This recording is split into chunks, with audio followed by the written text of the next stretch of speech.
2 of level 3 cha-cha, which we haven't done for a long time, so we're very excited. We did 2 patterns today. We did an Aida, and we did a half moon. We're going to start with our Aida. This is similar to the one that we did in rumba, but there are some differences. All right, we're going to start from the back with the right foot. So we're going to go 2, 3, 4, and 1, 2, 3, 4, and 1, 2, 3, 4, and 1, 2, 3, 4, and 1, and 2, 3, 4, and 1. So, we're going to start with an open out. We're going to do back break to the side, 4 and 1, open out, 4 and 1. Followers, we need to stay facing our partner here. Leaders, you can't start the turn yet. Here on 2, 2, 3, making sure that we're continuing to travel down line. 4 and 1, 2, 3, 4 and 1, and 2, 3, 4 and 1. So like Rachelle says, you want this to continue. If you make it shuffle, she's going to be off timing, she's going to fall off her steps. So make sure this whole thing's continue. So we got 2, 3, 4 and 1, 2, 3, 4 and 1, 2, 3, 4 and 1, 2, 3, 4 and 1, and 2, 3, 4 and 1. Alright, so you are fitting 4 wiggles on that triple.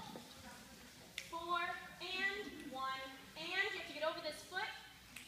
2, step, 3, rotate, 4 and 1. If you're not over that weight on and, you're not going to be able to take this step on 2. So that last and has a little bit more oomph to it, because you actually have to get all of your weight over this one foot. So we have 4 and 1 and 2, 3, 4 and 1. You have to be able to get all that weight on that foot, so you can pick this one up and step on it. Half moon.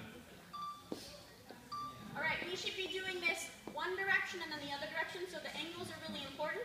We're going to start with a cross body lead with an underarm turn.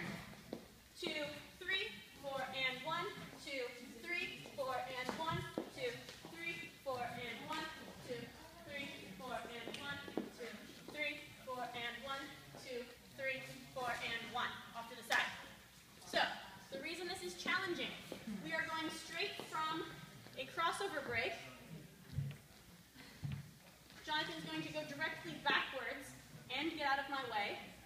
Keeping his hand on this side, we'll turn around and show you guys in a second.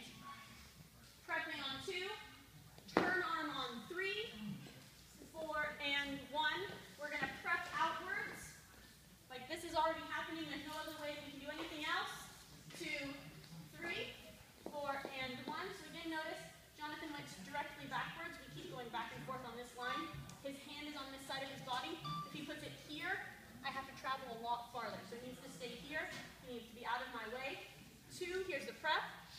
3, here's the turn arm. It has to be here, leaders. 4 and 1. We can cheat out a little bit to the side. 2, 3, 4 and 1. Leaders, best thing to do, your arm has to stay active the whole time.